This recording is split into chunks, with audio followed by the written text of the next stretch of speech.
تو ہمارا تو برتھ مارک ہے حضرت صلی اللہ علیہ وسلم اور خدا کی محبت، اسے کس طرح مٹاؤ گے؟ ہمارے گھروں کو جلا دو، ہمارے جسموں کو جلا دو، ہمارے اموال لوٹ لو، ہمارے عورتوں بچوں مردوں کو فنا کر دو، اور خدا کی قسم، محمد مصطفیٰ کے خدا کی قسم اور کائنات کے خدا کی قسم کہ احمدیت کے دل میں جو محمد مصطفیٰ اور اللہ کی محبت کا برتھ مارک ہے اس کو نہیں مٹا سکتے۔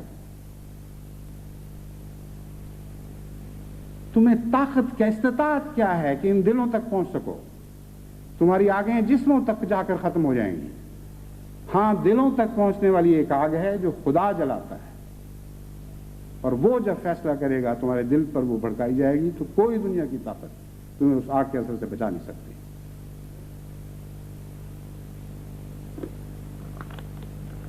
اس سلسلے میں نے ایک قرآن کریم کی ایک آیت چنی ہے جو نمونتاً آپ کے سامنے رکھتا ہوں۔ مومن کا ایسے حالات میں کیا رد عمل ہوتا ہے، اس کے اوپر قرآن کریم نے مختلف مواقع پر مختلف رنگ میں روشنی ڈالی ہے۔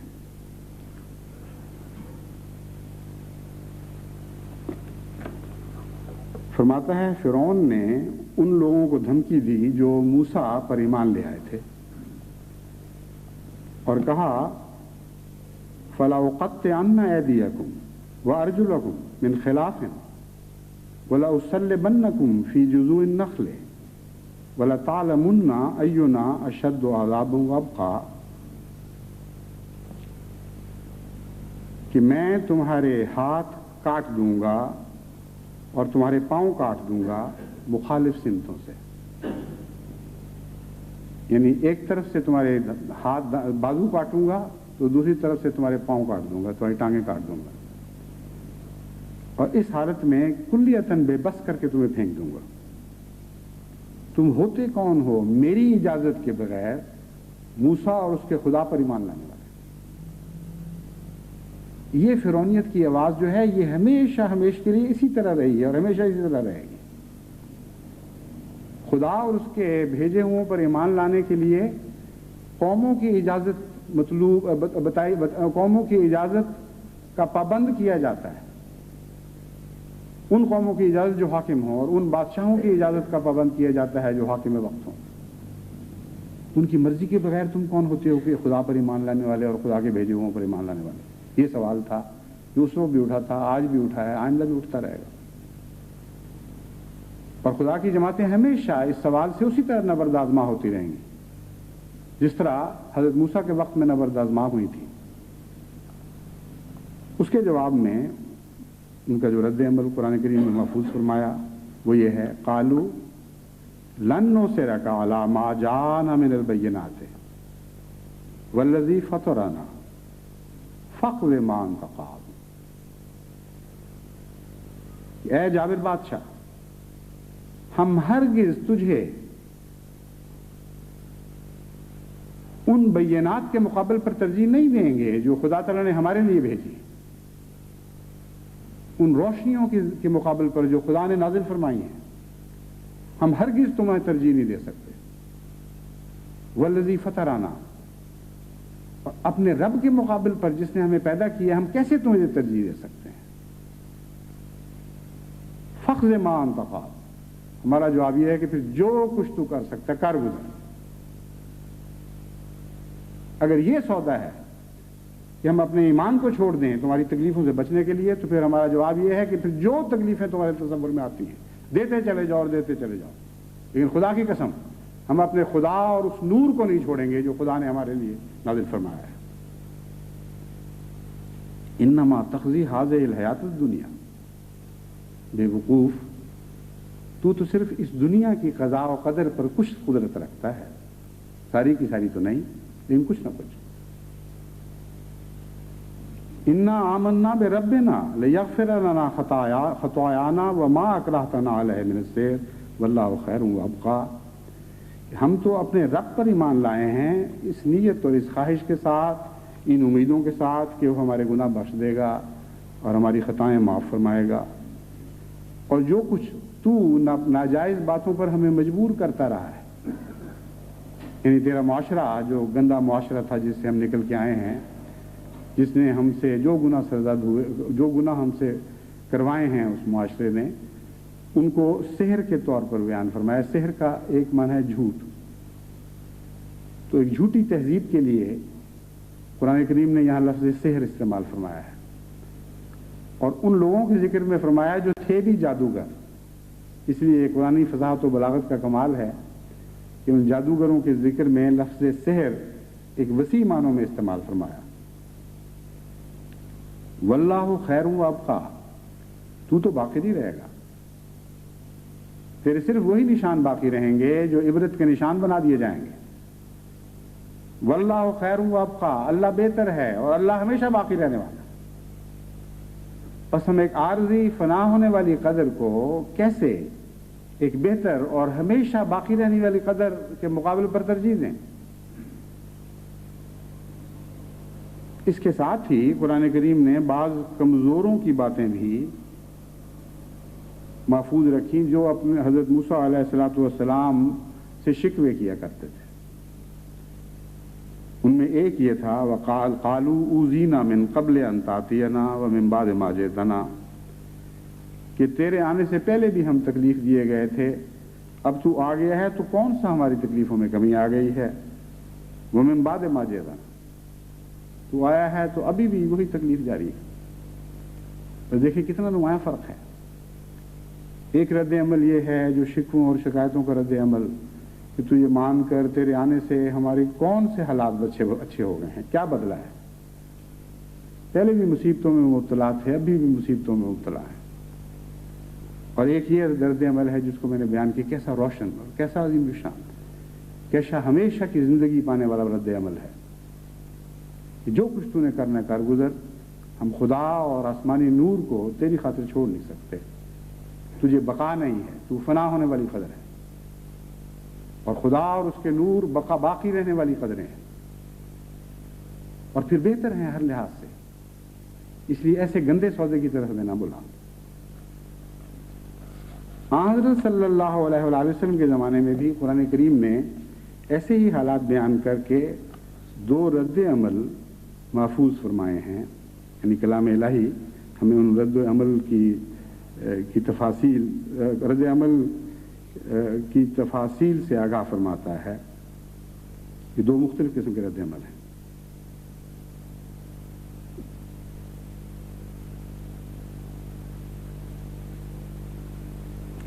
ایک تو وہ ہے قد یعلم اللہ، جس میں احزاب کے موقع پر جب غیر معمولی طور پر مشکلات کا سامنا تھا اور خطرات ہر طرف سے اور بڑے محیط خطرات مسلمانوں کو گھیرے میں لیے ہوئے تھے اور دن بدن قریب آتے چلے جا رہے تھے، اور ایسے حالات تھے کہ یوں لگتا تھا کہ اسلام کی صف لپیٹ دی جائے گی۔ اسلام کا تمام خلاصہ مدینے میں موصول ہو چکا تھا، اور تمام عرب کے جاہل اور جنگجو قبائل مدینے کو اپنے گھیرے میں لیے ہوئے تھے، اور یہ ارادہ کر کے آئے تھے کہ ہم واپس نہیں جائیں گے جب تک محمد مصطفیٰ صلی اللہ علیہ وسلم اور آپ کے غلاموں کو صف ہستی سے کلیتاً مٹا نہ دیں۔ یہ فیصلے کر کے آئے تھے کہ آج اس قضیے کو چکا دینا ہے، آج ہمیشہ کے لیے اس جھگڑے کو ختم کر دینا ہے۔ اس وقت خدا تعالیٰ فرماتا ہے بعض کمزور ایسے بھی تھے جنہوں نے کہا فَإِذَا جَاءَ الْخَوْفُ رَأَيْتَهُمْ يَنظُرُونَ إِلَيْكَ، یعنی جن کی حالت یہ تھی، کہا نہیں فَإِذَا جَاءَ الْخَوْفُ رَأَيْتَهُمْ يَنظُرُونَ إِلَيْكَ تَدُورُ أَعْيُنُهُمْ كَالَّذِي يُغْشَىٰ عَلَيْهِ مِنَ الْمَوْتِ، کہ جب وہ خوف کے دن آئے تو دیکھتا ہے کہ بعض ان میں سے تیری طرف اس طرح دیکھ رہے ہیں کہ ان کی آنکھیں خوف و ہراس سے گھوم رہی ہیں، کالذی یغشیٰ علیہ من الموت، اس طرح وہ گھوم گئی ہیں جس ایسا شخص جس پر موت کی غشی طاری ہو تو اس کی آنکھیں پھر جاتی ہیں اور سفیدی دکھائی دینے لگتی ہے اور اس کی سیاہی کا مرکزی حصہ نظر نہیں آتا۔ یہ حالت ہو گئی تھی ڈر کے مارے ان لوگوں کی۔ اس کے مقابل پر فرمایا کچھ ایسے بھی لوگ تھے جنہوں نے کہا وَلَمَّا رَأَى الْمُؤْمِنُونَ الْأَحْزَابَ قَالُوا هَذَا مَا وَعَدَنَا اللَّهُ وَرَسُولُهُ وَصَدَقَ اللَّهُ وَرَسُولُهُ وما زادہم الا ایمانا و تسلیما، کہ خدا کے ایسے بھی عظیم الشان مومن بندے تھے کہ جب انہوں نے احزاب کو گروہ در گروہ حملہ آوروں کو اپنی طرف آتے دیکھا تو کہا یہی تو تھا جس کا خدا نے ہم سے وعدہ فرمایا تھا کہ تم ایسے ایسے خوفناک ابتلاؤں میں ڈالے جاؤ گے اور ان آزمائشوں میں سے گزارے جاؤ گے. وصدق اللہ و رسول، خدا کی قسم اللہ اور اس کے رسول نے سچ ہی فرمایا تھا. وما زادہم الا ایمانا و تسلیما، ایمان اور تسلیم کے سوا، سپردگی کے سوا ان کو اور وہ حملہ کسی اور چیز میں بڑھا نہ سکا. یعنی خوف کی بجائے وہ پہلے سے بھی زیادہ بہادر ہو گئے، اس عہد میں پہلے سے بھی زیادہ پختہ ہو گئے کہ وہ خدا کے حضور اپنا سب کچھ حاضر کر دیں گے، اور ان کے ایمان کو بھی عظیم الشان تقویت ملی. پھر فرماتا ہے الذین استجابوا للہ والرسول من بعد ما اصابہم القرح للذین احسنوا منہم واتقوا اجرا عظیما، کہ کچھ ایسے بھی خدا کے پاک بندے اور عظیم انسان ہوا کرتے ہیں الذین استجابوا للہ والرسول من بعد ما اصابہم القرح، کہ دکھ اٹھانے کے باوجود، زخم کھانے کے باوجود پھر وہ آگے بڑھتے ہیں اور خدا اور رسول کی آواز پر لبیک کہتے ہیں، یعنی موت کو آنکھوں میں آنکھیں ڈال کر دیکھتے ہیں. دشمن سے گزند اٹھا چکے ہوتے ہیں، کوئی بات ان کو بھولی ہوئی نہیں ہوتی، تجربوں میں سے گزر کے آتے ہیں اور پھر کہتے ہیں ہاں اب بھی ہم لبیک کہیں گے اور اب بھی ہم لبیک کہیں گے. فرمایا یہ لوگ جو نیک اعمال کرتے ہیں اور تقوی اختیار کرتے ہیں اللہ تعالیٰ کی طرف سے ایک عظیم اجر ہے جو ان کے لیے لکھا گیا ہے. فرمایا الذین قال لهم الناس ان الناس قد جمعوا لكم فاخشوهم فزادهم ایمانا، ان کو لوگوں نے آ کے کہا کہ دیکھو لوگ تمہیں مٹانے کے لیے اکٹھے ہو گئے ہیں، قوم در قوم لوگ ہجوم در ہجوم لوگ تمہیں مٹانے کے لیے امڑ آئے ہیں. فخشوہم، ان کا خوف کرو، فزادہم ایمانا، خوف ان کا خوف کرنے کی بجائے وہ ایمان میں اور بھی ترقی کر گئے. وقالوا حسبنا اللہ ونعم الوکیل، انہوں نے کہا اللہ ہی ہمارا حسیب ہے، وہی ہمارے لیے کافی ہے اور ہماری بہترین وکالت وہی کرے گا.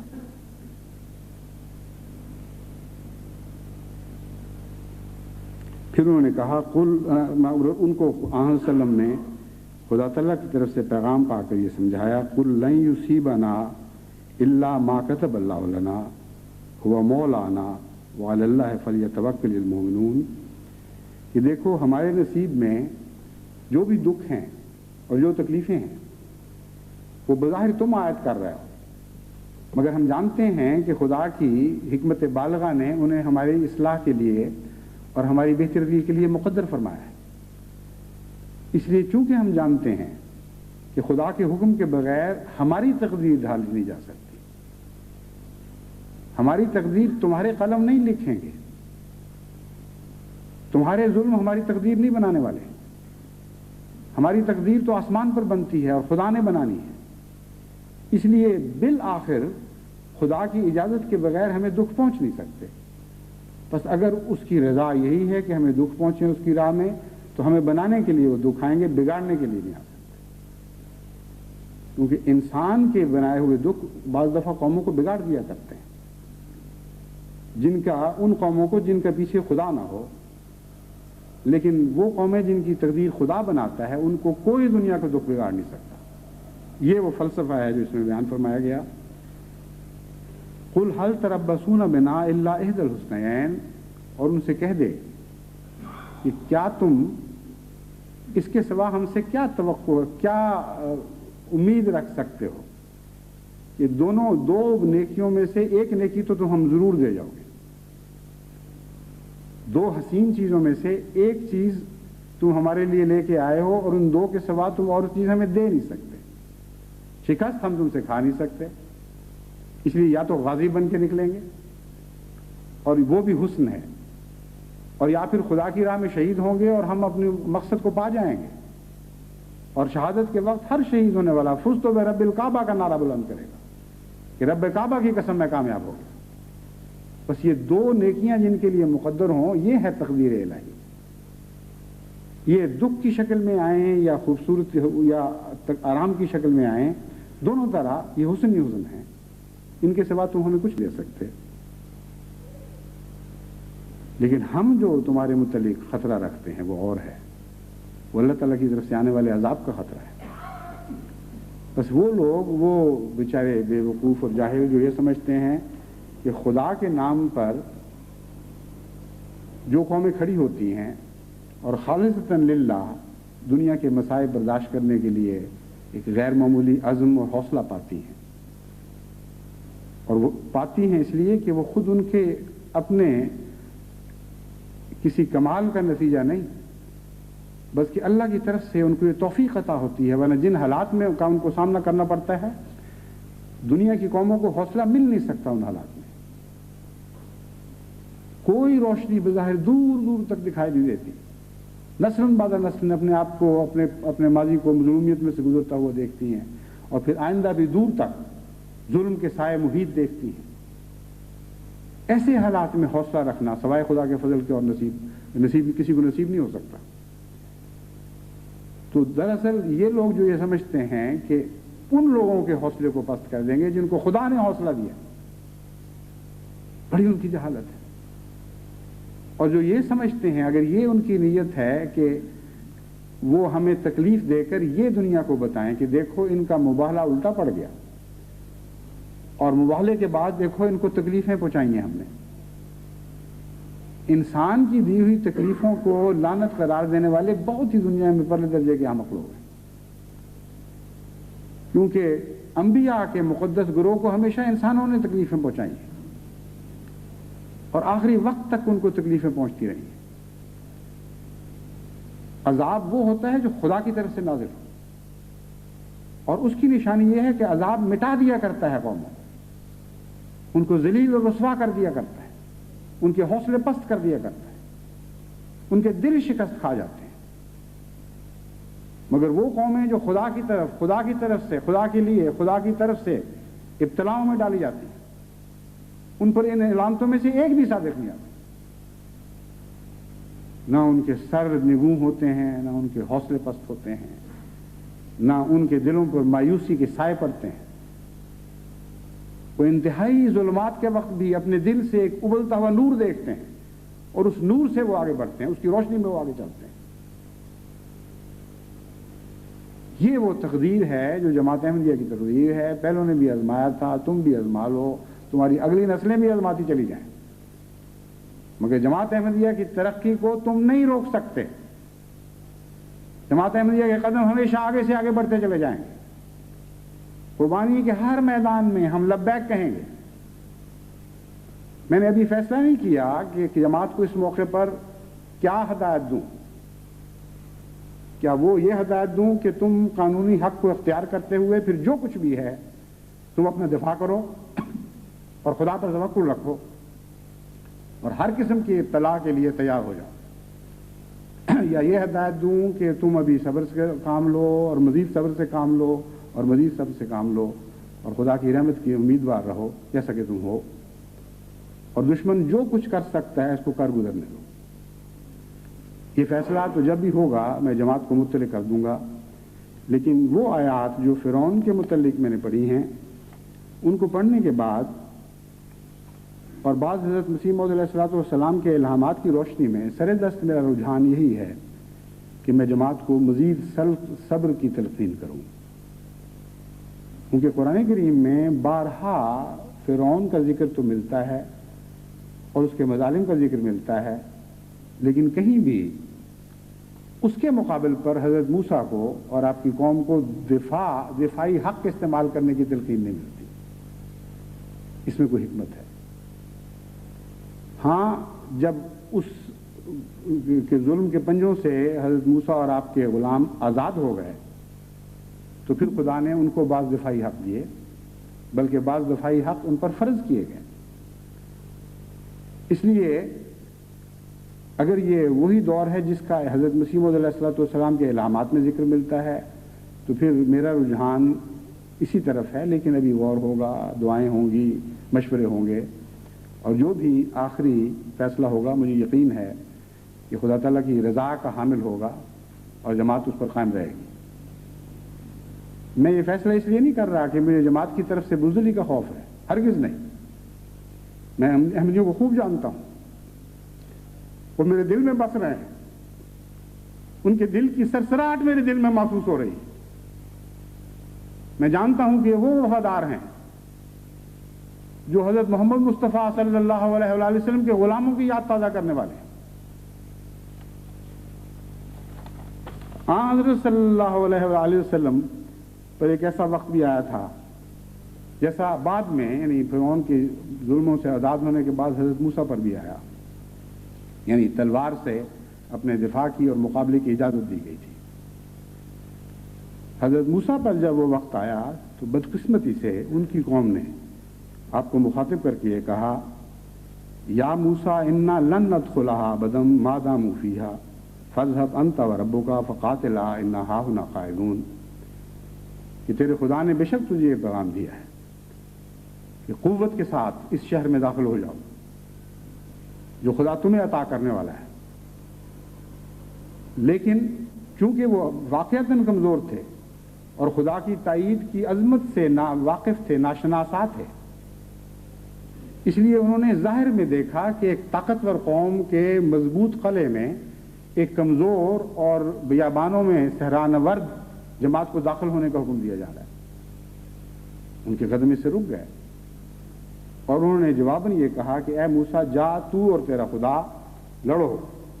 ہم بیٹھ کے انتظار کرتے ہیں، جب تم فتح پا جاؤ گے تو پھر ہمیں آواز دے دینا، پھر ہم تمہارے پیچھے پیچھے شہر میں داخل ہو جائیں گے۔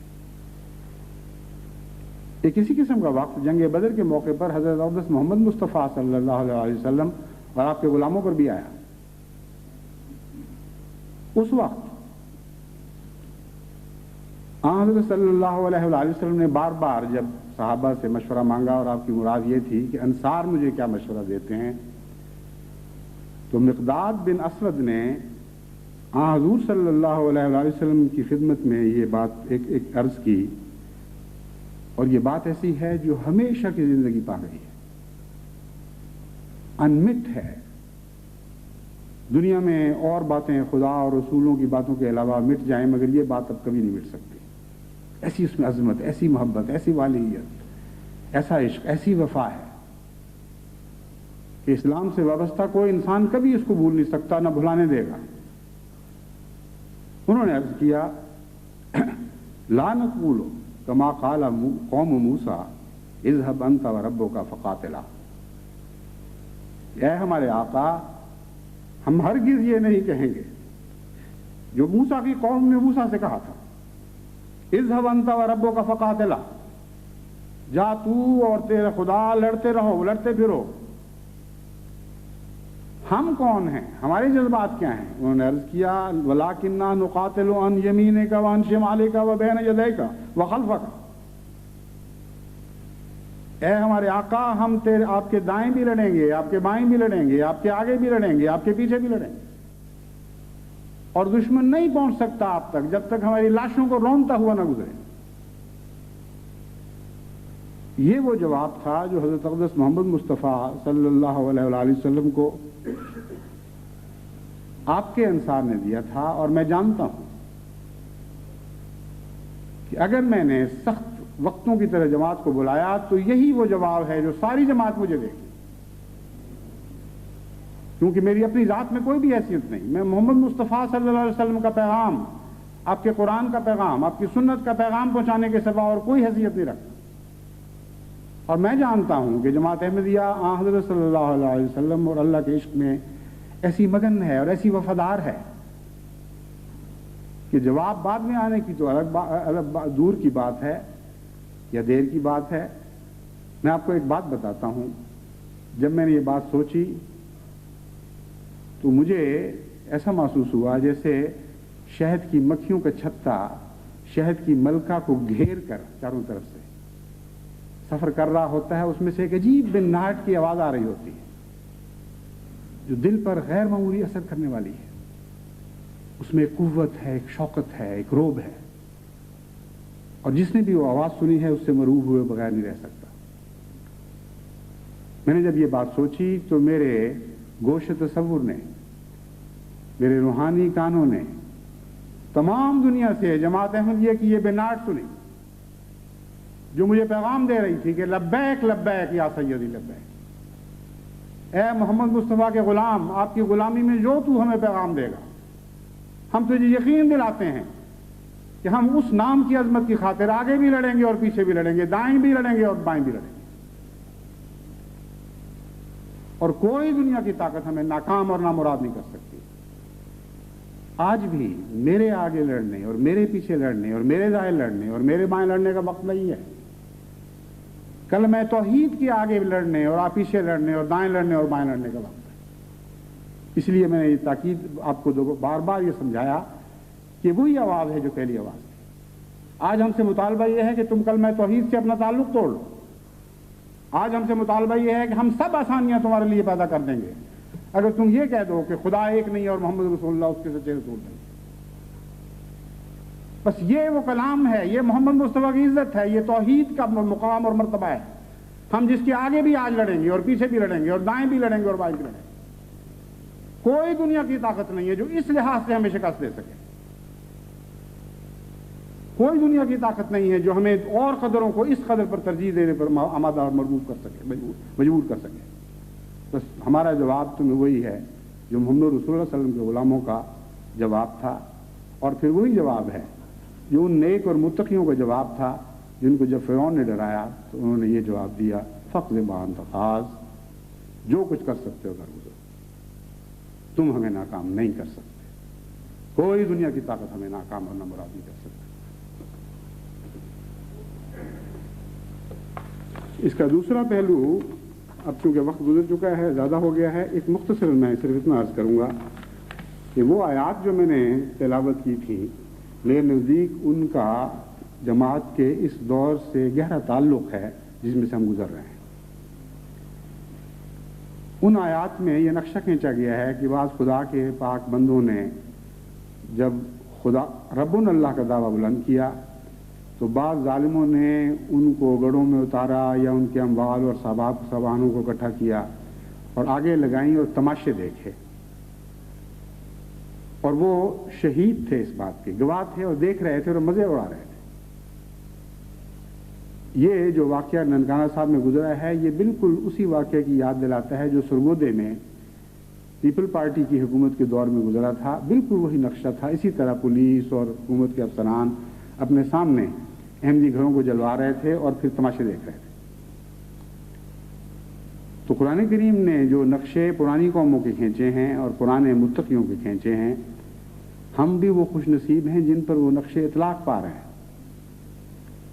اور ننکانہ صاحب کی جماعت وہ خوش نصیب جماعت ہے جو اس صدی کی پہلی جماعت ہے،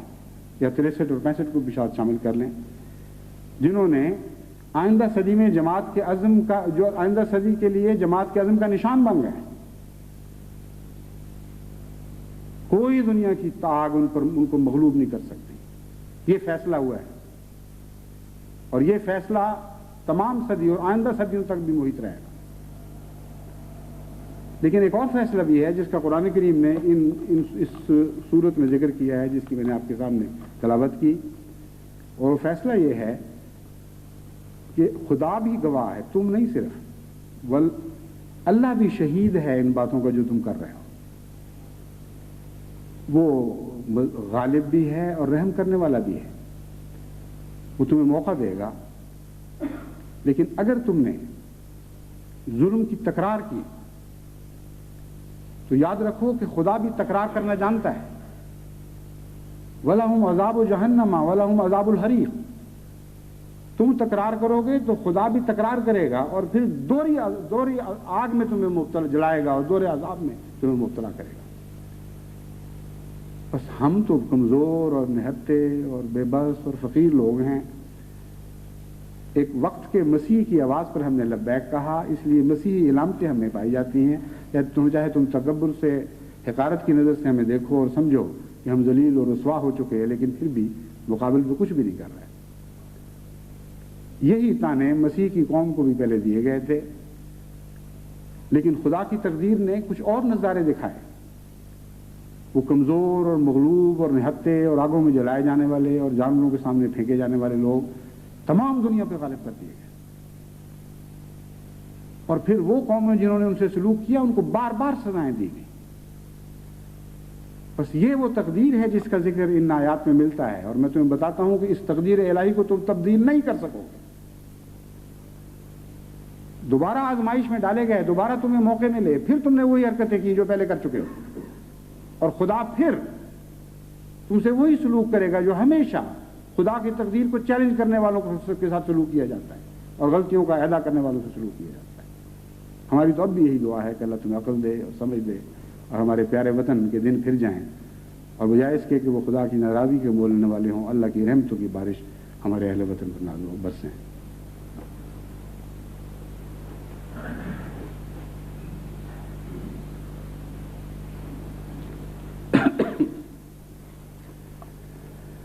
الحمد للہ نحمده ونستعینه ونستغفره ونؤمن به ونتوکل علیہ ونعوذ باللہ من شرور انفسنا ومن سیئات اعمالنا من یهده اللہ فلا مضل له